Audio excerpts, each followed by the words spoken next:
In the wake of the crucifixion, a heavy shroud of grief enveloped the land. I, Matthew, stood at the epicenter of this profound tragedy, grappling with the weight of witnessing my cousin's sacrifice. Little did I know that the story was far from over, and the cosmic forces that bound us were poised to unveil a revelation that would shake the very foundations of belief. 3 days after the crucifixion, as the world still reeled from the events that had transpired, a stunning turn of events unfolded.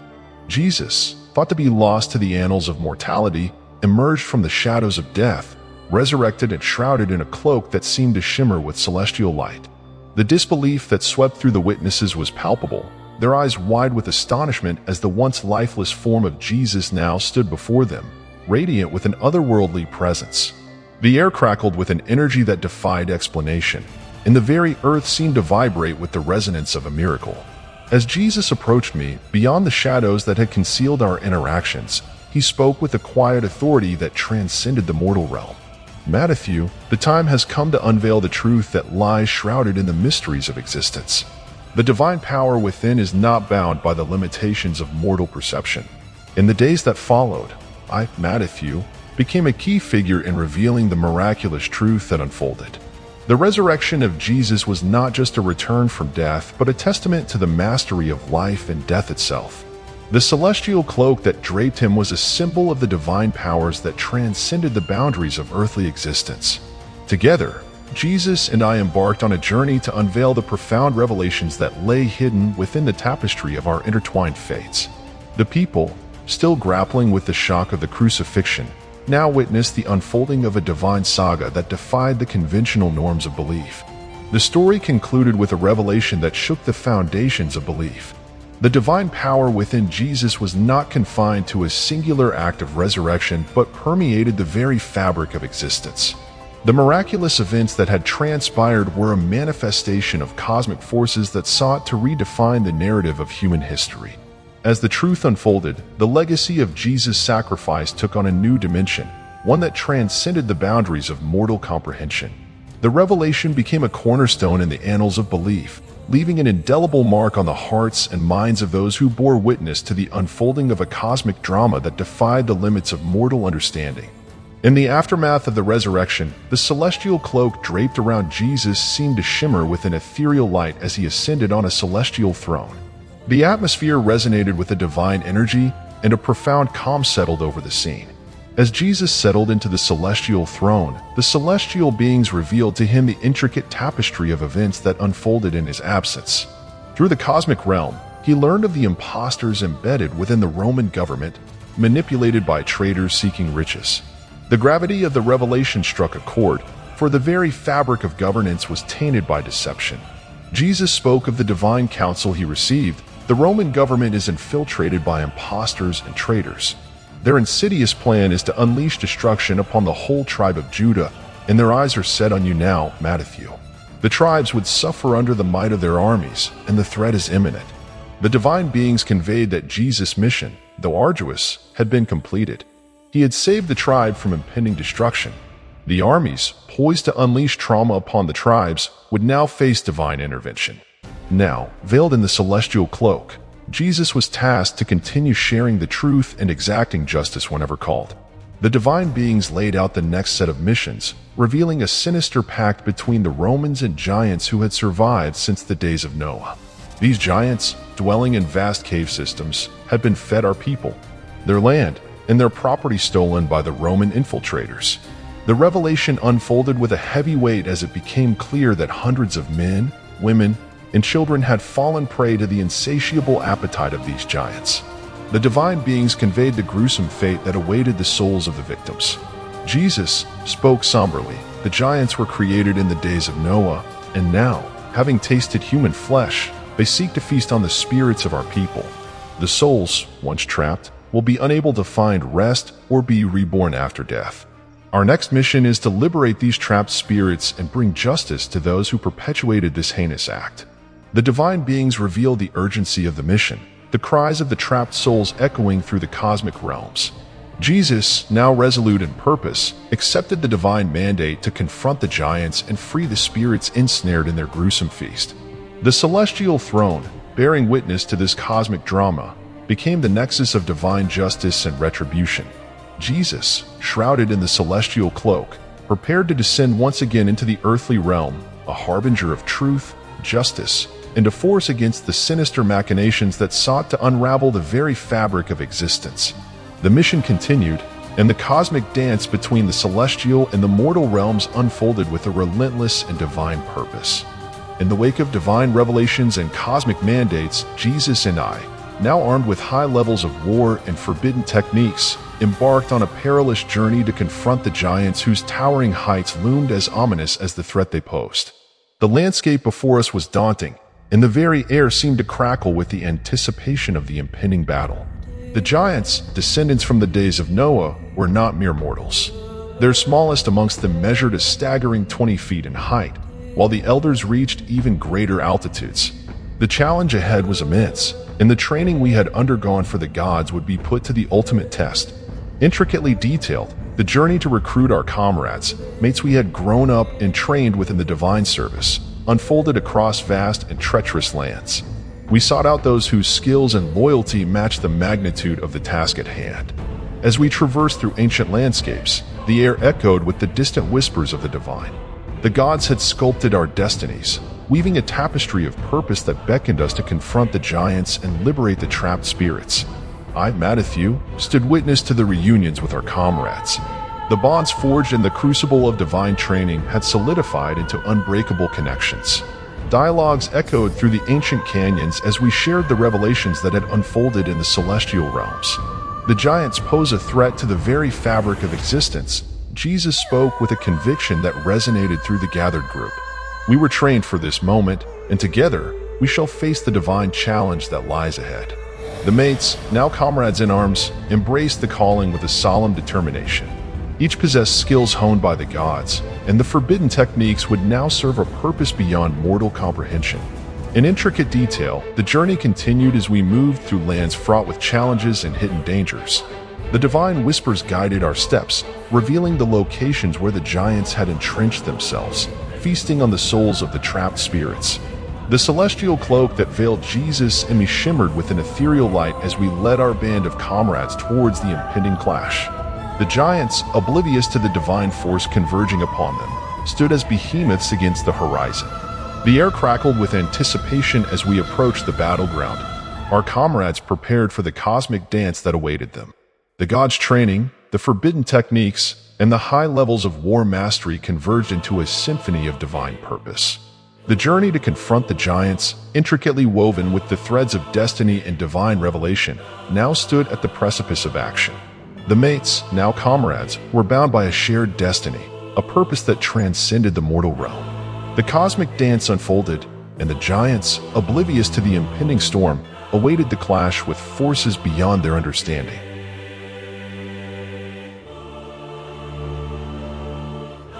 In the shadowy embrace of the mountains, we, a band of warriors chosen by the gods, waited with bated breath. The celestial cloak concealed our presence as we meticulously scouted out the surroundings, ensuring every detail aligned with our mission. The wind, a subtle ally, whispered through the ancient crags, carrying away any trace of our scent that could betray our position to the giants. As we positioned ourselves opposite the wind, the landscape unfolded before us. Jagged peaks and valleys stretched into the distance, a desolate terrain that held the secrets of ancient conflicts. The anticipation hung thick in the air as we observed the giants' cavernous refuge, waiting for the opportune moment to unveil our divine purpose. Then, the moment arrived. A hulking figure, at least 15 feet tall, emerged from the cavern's depths. The giant's form was a spectacle of both awe and dread. His skin, weathered and toughened by the ages, bore the scars of celestial wars fought in distant epochs. Strands of fiery red hair cascaded down his massive shoulders, and his eyes, gleaming with an ancient intelligence, surveyed the land with a primal vigilance. But what caught our attention was the ingenious camouflage that draped the giant's colossal frame. He was covered in tree branches and leaves, merging seamlessly with the surrounding landscape. It was a tactic born of survival, a skill honed through epochs of eluding those who sought to challenge the giant's dominion. As our gaze fixed upon the giant, the scene unfolded with a harrowing revelation. Attached to him was a large cage, pulled by two massive horses. Within the cage, people screamed in abject horror, their voices echoing through the desolate mountains. The giant, seemingly unfazed by the desperate cries, moved with an eerie calmness, dragging the cage in tow. In intricate detail, we observed that this was a dreaded delivery day orchestrated by the Romans. It was their dark tribute, paying homage to the giants and solidifying their allegiance. The giants, towering over the Romans, instilled a palpable fear that transcended mortal boundaries.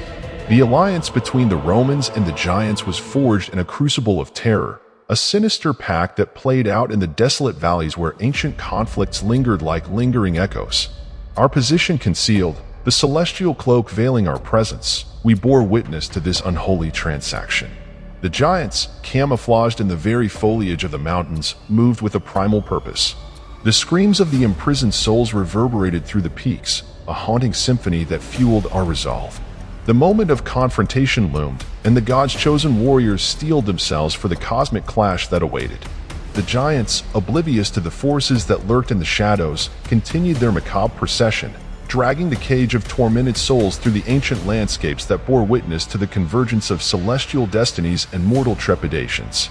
As the night drew its inky cloak over the desolate landscape, we, the chosen warriors of the gods, prepared for the clandestine mission ahead.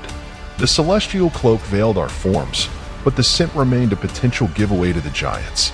To mitigate this risk, we covered ourselves in mud, the earthy mixture concealing our scent as we ventured toward the foreboding entrance of the great cave.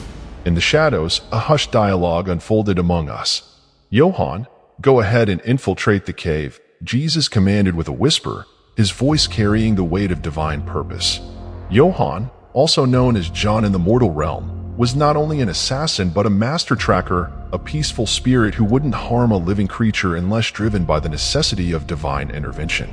As Johann approached the cave entrance, he expertly concealed himself beneath the carriage carrying the tribute of souls into the cavernous depths. His movements were deft, and his presence went unnoticed by the giants, whose attention was fixated on the macabre procession. Cut to Johann inside the cave, navigating the labyrinthine passages with the precision of a seasoned tracker. The celestial cloak clung to him like a second skin, further obscuring his presence in the darkness. Dialogue ensued. "This cave system has 4 levels," Johann explained in a hushed tone. "The people are on the 2nd level, but we have to be cautious. Giants frequent the tunnels, and we must move undetected." He detailed the layout of the caves, the intricate network of tunnels that ran through the bowels of the earth. Johann reached the bottom level, finding where the people were being held captive. His presence brought a flicker of hope to the imprisoned souls as he assured them, "Stay calm. Help is on the way." Johann, displaying a compassionate side, handed them a certain elixir, a divine concoction that would protect them and deter the giants from devouring them at that point in time.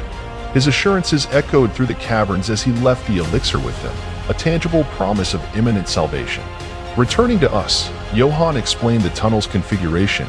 "We can move through the caves without alerting the giants. To them, we'll be like mice, and with mud masking our sin, we can remain silent as shadows.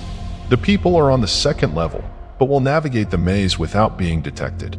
Our divine mission is to rescue the captives and thwart the giants' sinister designs." With a shared resolve, we moved forward, guided by the wisdom of Johann and the divine purpose that fueled our steps. The great cave, a threshold to the unknown, awaited our arrival as we embarked on a mission that would unfold in the shadowy recesses of the giant's lair. As we huddled together in the shadows, Johann, the master tracker and assassin, shared crucial details about the immediate vicinity within the cave. His words were spoken in hushed tones, weaving a plan to liberate the captives from the clutches of the giants. Johann leaned in, his voice a mere whisper. "2 giant guards are stationed near the cages. We'll need a plan to incapacitate them quietly and release the prisoners." First, the plan unfolded like a subtle dance, each step carefully choreographed to minimize the risk of detection. "We'll use a poison dart," Johann suggested, his eyes gleaming with the wisdom of a seasoned tactician. "A swift strike to each giant's ankle, much like a mosquito bite. They won't know what hit them." The warriors, clad in the celestial cloak, prepared the poison darts with meticulous precision. The elixir Johann had shared with the captives now served a dual purpose, to protect them and incapacitate their captors. As Johann readied the darts, he outlined the next steps of the plan. Once the guards are down, we move in swiftly. The captives will have the antidote to neutralize the poison. We free them and retreat silently. If all goes according to plan, we'll vanish like whispers in the night.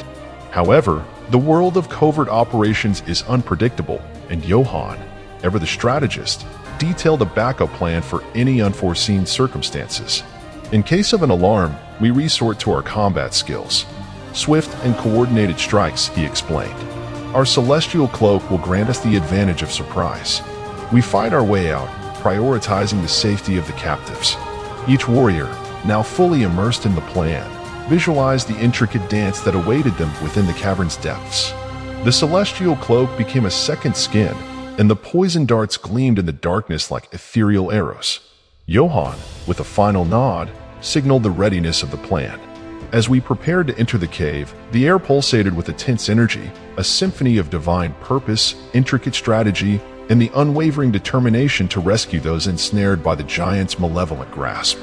The celestial warriors, guided by the wisdom of Johann, moved forward, their steps echoing through the dark passages as they embarked on a mission cloaked in shadows and fueled by the divine light that burned within their hearts. As we crept deeper into the cavernous belly of the mountain, Johann, our master tracker, shared critical insights about the cave's peculiarities. His words echoed through the shadows, adding layers of complexity to our mission. The cave itself is an alarm system, Johann explained in hushed tones. It breathes, pulsates, and channels fresh air from the immediate outside. There's a chimney system that circulates the air, carrying with it the sense of the surroundings. We must move cautiously to avoid detection. The celestial warriors, veiled in the celestial cloak, adjusted their movements to sync with the rhythmic pulsations of the cave. Each breath it took became a silent symphony, guiding our steps as we navigated through the labyrinthine passages. The giants, Johann disclosed, had devised a primitive lighting system within the caves, a relic of ancient technologies. The dim illumination cast eerie shadows on the cavern walls, creating a surreal atmosphere as we moved silently through the semi-darkness. With every calculated step, we remained vigilant, aware that the slightest disturbance could trigger the cave's alarm system. The celestial cloak became not just a shield from mortal eyes, but a harmonious element, allowing us to move in harmony with the pulsating rhythm of the cave's breath. As we ventured further into the depths, Johann's guidance became our compass. His mastery of tracking extended beyond the giant's physical presence. He understood the nuances of the very environment that surrounded us. The celestial warriors, now attuned to the subtleties of the cave's breath, continued their descent. The dimly lit passages unfolded before them like a cryptic tapestry, revealing glimpses of the captive's plight and the giant's dominion. The scent of the giants lingered in the air, mingling with the earthy notes of the cave's breath. Johann, with a silent gesture, signaled the group to halt. "We're nearing the guards," he whispered, his voice barely audible against the backdrop of the cave's pulsations. In the ethereal glow of the ancient lighting, the celestial warriors stood poised, ready to execute the intricate plan that would unfold in the heart of the giant's lair. The air itself seemed to hold its breath, anticipating the cosmic clash that awaited us within the subterranean realm, a clash fueled by divine purpose, strategic prowess, and the unwavering determination to rescue the captives from the depths of the giant's domain. As we silently infiltrated the first layer of the cave, the celestial cloak draped over us like an ethereal shroud, masking our presence from the slumbering giants. Johann, our master tracker, had pinpointed a smaller giant stationed on watch, a strategic choice due to his height advantage for vigilant surveillance. The first giant lay sprawled on the rocky floor, a colossal figure in repose. Johann had discovered a hidden station where the giant kept a large cup, evidence of his occasional indulgence in drink during his watch. The celestial warriors, moving with the grace of shadows, approached the sleeping sentinel. In hushed whispers, Johann detailed the plan. We need to incapacitate him without alerting the others. A swift and silent strike to his ankle with the poison dart should do the trick. The warriors prepared their darts, their movements synchronized like a celestial ballet. With precision born of divine purpose, Johann aimed and released the dart, hitting the giant's ankle in a seamless motion. The giant stirred briefly, a mere shift in his slumber, unaware of the venom coursing through his veins. The celestial cloak of invisibility allowed the warriors to move freely, their forms merging with the shadows. As we ascended to the second floor, Anticipation hung in the air. However, an unexpected challenge awaited us. The guards had shifted the cages to a different sector on the same level. The divine purpose that fueled our mission now demanded adaptability. Johann, ever resourceful, gestured for the group to halt. We need to improvise. The guards are crafty, but we have the advantage of surprise. In the dim glow of the cave's primitive lighting, the celestial warriors convened to strategize. We'll split into pairs, Johann suggested, his voice a mere breath in the subterranean stillness. Each pair will approach from different directions, diverting the guards' attention.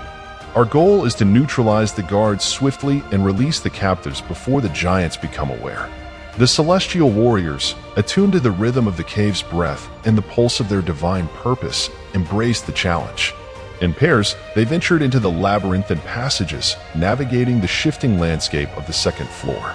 The scene unfolded like a dance of shadows, the celestial warriors adapting to the unexpected twist of the giant's lair.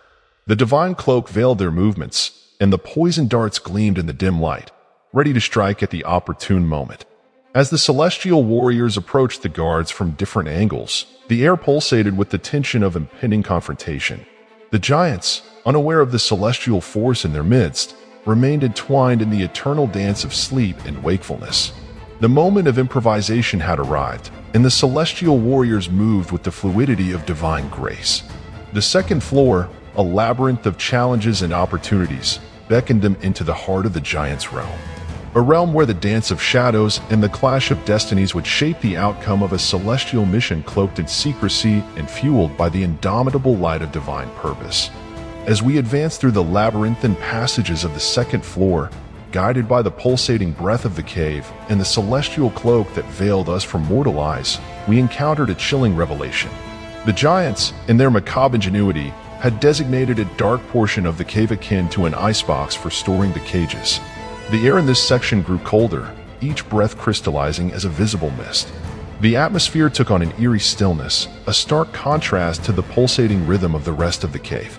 The celestial warriors, undeterred by the biting cold, pressed forward, drawn by the mission's divine purpose.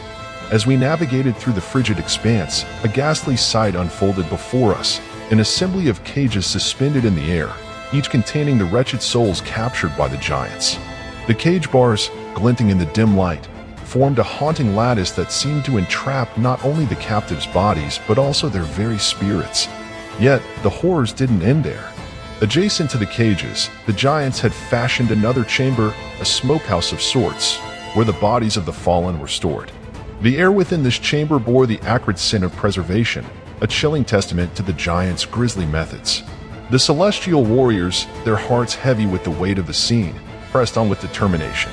The divine cloak seemed to shimmer with a renewed intensity, as if responding to the call for justice against the abominable acts perpetrated by the giants. Johann, the master tracker, surveyed the grim tableau and gestured for silence. We must act swiftly. The captives need to be freed from this abyss, and the giants' malevolent reign must be brought to an end. The celestial warriors, fueled by the divine purpose that burned within them, prepared for the final confrontation. The cold air, laden with the sin of suffering, resonated with the silent resolve of the celestial warriors. The chilling chamber, a testament to the giants' cruelty, became the backdrop for the impending clash between the forces of darkness and the celestial light that sought to pierce the shadows. As we readied ourselves for the battle ahead, the scene of cages hanging in the frigid air and the adjacent chamber of preserved bodies served as a somber reminder of the atrocities committed by the giants. The divine mission, now reaching its critical juncture, beckoned the celestial warriors to confront the darkness within the heart of the giants' lair, a confrontation that would echo through the caverns and beyond, shaping the destiny of the captives and sealing the fate of those who dared to challenge the celestial forces cloaked in shadows. As we stood before the suspended cages, the chilling air of the cave pressing against us, the challenge of unlocking the captives' prison became apparent. The locks, fashioned with crude but robust mechanisms, resisted our initial attempts. The celestial warriors, armed with daggers and determination, grappled with the intricacies of the locks. The captives within the cages, their eyes reflecting a mixture of hope and trepidation, observed our efforts. The celestial cloak, woven with divine purpose, concealed us from their mortal gaze, allowing us to work undetected. To our surprise, we discovered an unexpected marvel. The cages were not merely suspended in the air, but intricately connected to containers carved into the belly of the cave. The giants, in their malevolent creativity, had devised a system to transport and store the captives within the very rock that formed the cavern walls. As we wrestled with the locks, a celestial whisper of insight guided us. Johann, ever the strategist, noticed a weak spot within the cave floor beneath one of the containers. The celestial warriors gathered around, their daggers poised for a purpose beyond mere combat. With concerted effort, we began to carve into the cave floor, creating a small hole that would serve as the gateway to freedom for the captives. The process was painstaking, each stroke of the dagger a testament to the resilience of divine purpose against the oppressor's ingenuity. Amidst the solidarity of our mission, a disconcerting revelation surfaced. A captive among them had a tainted history. A traitor to his own kin, this individual had bartered his brother's freedom for personal gain. The story unfolded as we learned of his treachery, a sordid tale of familial betrayal and avarice. Aware of the potential threat he posed to the mission, a silent communication passed among the celestial warriors. A decision was made, a necessary sacrifice to safeguard the greater purpose. The sign was given, and with precision, the traitor was subdued. A clandestine cut behind his ear ensured a slow and silent demise, preventing any sabotage he might attempt. With the captive silenced, the celestial warriors resumed their task, successfully unlocking the cages and guiding the freed souls toward the hole in the cave floor. The captives, now free from their malevolent confinement, followed the celestial warriors with a mix of gratitude and uncertainty. Guiding a group of 45 people through the winding passages of the cave presented its own challenges. The celestial cloak shielded us from the giant's gaze, but the terrain was uneven, and the air pulsated with the cave's breath. In a silent dance orchestrated by divine purpose, we navigated the complexities of the cave, leading the captives toward the upper entry.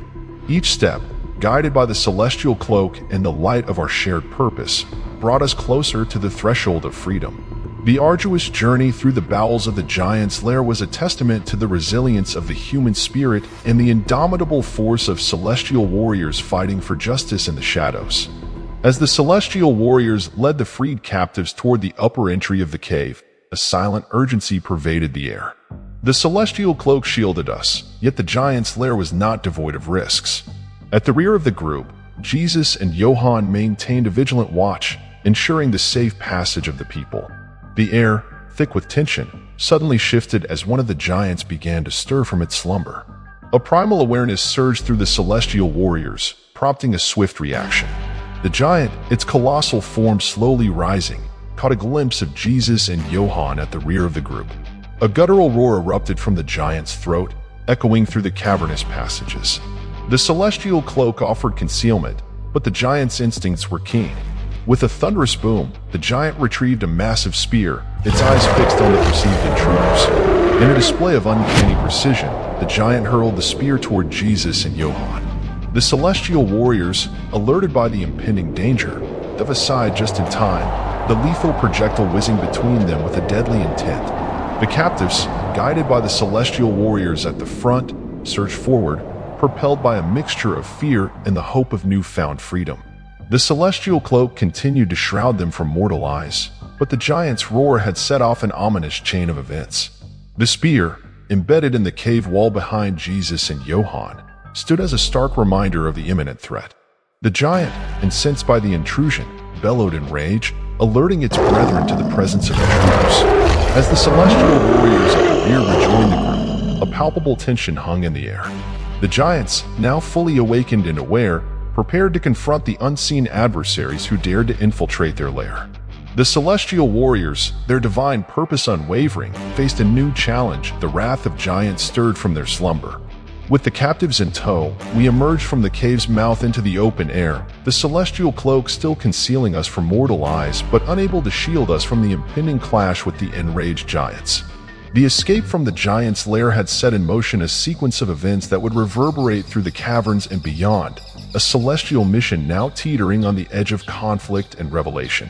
Where the shadows of the giants and the light of divine purpose converged in a cosmic dance fraught with peril and possibility. Fear gripped my heart as I raced back toward the mouth of the cave, drawn by the thunderous roar that emanated from its depths. The intensity of the cry sent shivers down my spine, a sound that carried a force I had never before encountered. As I neared the entrance, the shadows of the cave seemed to stretch and contort with an otherworldly foreboding. My eyes strained to pierce the darkness within, desperate for a glimpse of Johann and Jesus. The celestial cloak, woven with divine purpose, did little to ease the knot of anxiety that tightened in my chest. The safety of my brothers in arms became paramount, their fates entwined with the success of our mission. At the threshold of the cave, I hesitated, my gaze searching the recesses for any sign of movement. It was then, in the blink of an eye, that the air around me crackled with an unnerving energy.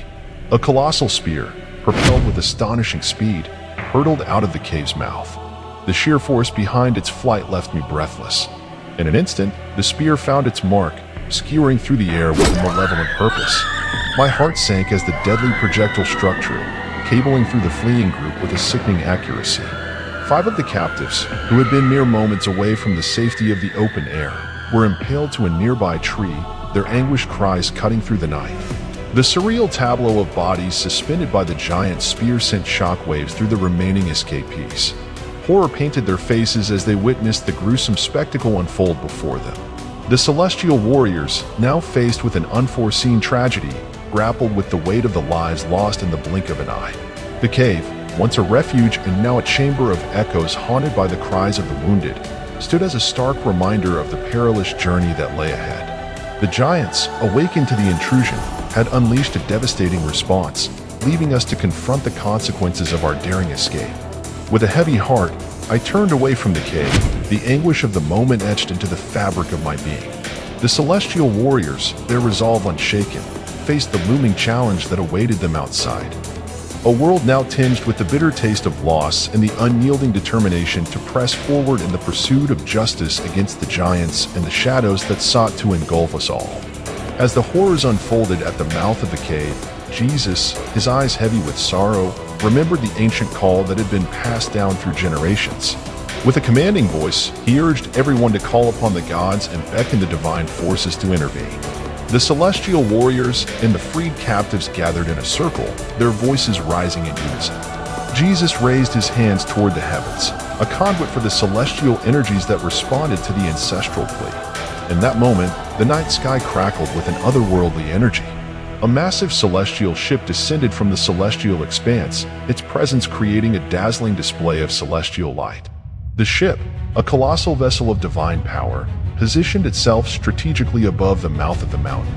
A force field emanated from the ship, creating an impenetrable barrier that encapsulated the giants within the confines of the cave. The celestial warriors and the captives, their senses heightened by the divine intervention, felt a powerful voice resonate within their minds. Do not look back. Run. With a sense of urgency, the celestial warriors led the captives away from the mountain, the celestial ship maintaining its protective force field. The night air pulsated with tension as they hurriedly traversed the distance, the echo of the giants' roars reverberating behind them. The night sky, once shrouded in darkness, was illuminated by an extraordinary burst of celestial radiance. At the zenith of the mountain, a colossal explosion erupted, sending shockwaves through the surrounding hills. The celestial ship, in a display of divine wrath, pierced through the mountain's core, bringing forth an apocalyptic cascade. The mountain crumbled, its once imposing peak reduced to rubble and engulfed in celestial flames that defied the laws of mortal understanding. The celestial ship, having fulfilled its divine mission, ascended back into the heavens, leaving behind a smoldering expanse where the mountain once stood. For 3 days and nights, the celestial fire continued to burn, a beacon visible from the distant hills where the celestial warriors and the captives found refuge. The people, now free from the clutches of the giants, marveled at the divine spectacle, their voices rising in a chorus of gratitude and praise. The celestial warriors, guided by the wisdom of the gods, witnessed the aftermath from a safe distance. The burning remnants of the mountain served as a testament to the power of divine intervention against the forces of darkness. As they continued their journey, the people sang hymns and uttered the name of the Lord who had saved them from the mouth of the devil himself. The celestial warriors, humbled by the unfolding of celestial justice, pressed forward with a renewed sense of purpose. The divine mission, though fraught with peril, continued under the watchful gaze of the gods, and the celestial warriors knew that their journey was far from over.